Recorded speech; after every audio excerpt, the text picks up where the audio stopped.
കാവോ കാവോ കാക്കേരോ. ഇന്ന് നമ്മൾ ഉണ്ടാക്കുന്നത് ചേമ്പിൻ്റെ ഇല കൊണ്ടൊരു ഡിഷാണ്. ചേമ്പിൻ്റെ ഇല നല്ല വൃത്തിയായി കഴുകിയിട്ട് അതിൽ ബാക്കിലുള്ള ഈ തണ്ടുകളൊക്കെ ഒന്ന് വൃത്തിയാക്കി എടുക്കണം കേട്ടോ. അല്ലെങ്കിൽ മസാല തേക്കുമ്പോൾ അതിനകത്ത് പിടിക്കത്തില്ല. അപ്പോൾ ഇതിന് വേണ്ടിയിട്ടുള്ളത് നമുക്ക് കടലമാവ്, ശർക്കരയൊക്കെയാണ് വേണ്ടത്. അപ്പോൾ കടലമാവ് നമ്മൾ അരിച്ചെടുത്തില്ലെങ്കിൽ കുഴപ്പമില്ല, നമ്മൾ പാക്കറ്റ് കിട്ടുകയാണെന്നുണ്ടെങ്കിൽ അങ്ങനെ തന്നെ കൊട്ടാം.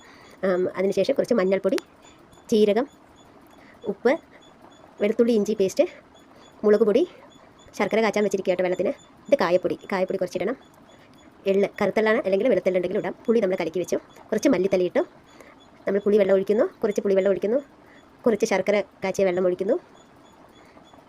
നന്നായി മിക്സ് ചെയ്തെടുക്കണം കേട്ടോ. കൈ കൊണ്ട് തന്നെ മിക്സ് ചെയ്തോളൂ. നമ്മൾ സ്പൂൺ കൊണ്ട് മിക്സ് ചെയ്യുമ്പോൾ എല്ലാവരുടെയും ഒന്നും ആവത്തില്ല. അപ്പോൾ കൈ കൊണ്ട് തന്നെ ഒന്ന് നന്നായി മിക്സ് ചെയ്തെടുത്തോളൂ.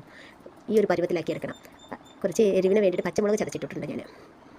എന്നിട്ട് ചേമ്പിൻ്റെ ഇല ഇതുപോലെ കമഴ്ത്തിയിടണം കേട്ടോ. ഇതുപോലെ കമഴ്ത്തിയിടണം. എന്നിട്ട് ഈ ഒരു പരുവത്തിൽ വേണം മസാല ഉണ്ടാക്കാൻ കണ്ടോ. ചപ്പാത്തി മാവിൻ്റെ പരുവമല്ല, ദോശമാവിൻ്റെ പരുവമല്ല. ഇതുപോലെ തേച്ചിട്ടുണ്ടെന്നുണ്ടെങ്കിൽ ഇങ്ങനെ വരുന്ന പോലെ, അല്ലെങ്കിൽ ഒഴുകി പോകും. ദോശമാവുമ്പോൾ ചപ്പാത്തി മാവുമ്പോൾ അത് അങ്ങനെ തന്നെ നിൽക്കും. ഈ ഒരു പരുവത്തിലാക്കിയെടുത്ത് നന്നായിട്ട് തേച്ച് പിടിപ്പിക്കുക. ചേമ്പിൻ്റെ ഇല എവിടെയും ഇപ്പോൾ കിട്ടാൻ വഴിയില്ല, വേനൽക്കാലം അല്ലേ. അപ്പോൾ നമ്മൾ തൊട്ട ചേച്ചിയുടെ അടുത്ത് നിന്ന് കുറച്ച് മേടിച്ചത് കേട്ടോ. എന്നിട്ട് ഒരു ചേമ്പിൻ്റെ ഇലയും കൂടെ അതിൻ്റെ പുറത്ത് ഇതുപോലെ വെച്ച് കൊടുക്കുക. വീണ്ടും ഒന്ന് തേച്ച് കൊടുക്കുക. ഫോളോ ചെയ്യാത്തവരുണ്ടെങ്കിൽ ഫോളോ ഒക്കെ ചെയ്യണം. കമൻറ്റും ലൈക്കൊക്കെ ചെയ്യണം കേട്ടോ. ഞാൻ നോക്കുമ്പം ലേഡീസ് ആരും ഫോളോയോ അങ്ങനെ ലൈക്കും കമൻറ്റൊന്നും വരുന്നില്ല. എന്താ കാര്യം എന്നറിയില്ല. മൊത്തം ചേട്ടന്മാരും അനിയന്മാരൊക്കെയാണ് നമുക്ക് ലൈക്കും കമൻറ്റൊക്കെ തരുന്നത്. അവരോട് വളരെ നന്ദിയുണ്ട്. ഫോളോ ചെയ്തവർക്ക് വളരെ നന്ദിയുണ്ട്.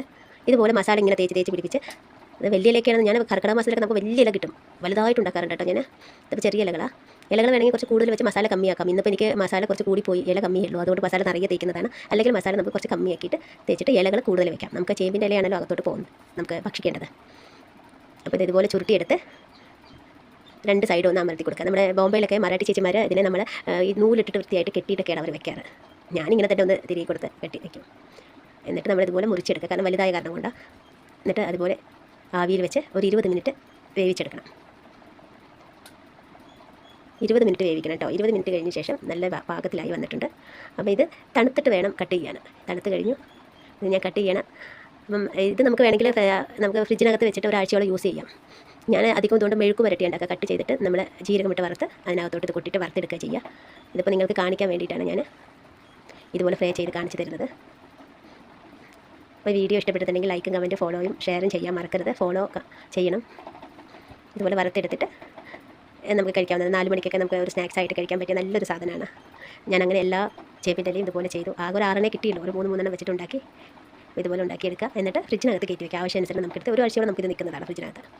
എന്നിട്ട് ഇതുപോലെ ഫ്രൈ ചെയ്തെടുക്കുക. നല്ല ക്രിസ്പി ആയിട്ടിരിക്കും. നല്ല മധുരവും എരിവും പുളിപ്പും കുട്ടികൾക്കൊക്കെ നല്ല ഇഷ്ടപ്പെടും. ക്രിസ്പി ആയിട്ടുണ്ട്. അപ്പോൾ ഈ വീഡിയോ ഇഷ്ടപ്പെട്ടാൽ കമൻറ്റ് ചെയ്യുക, ലൈക്ക് ചെയ്യുക, ഫോളോ ചെയ്യുക. കാവോ കാവോ കാക്കേരോ.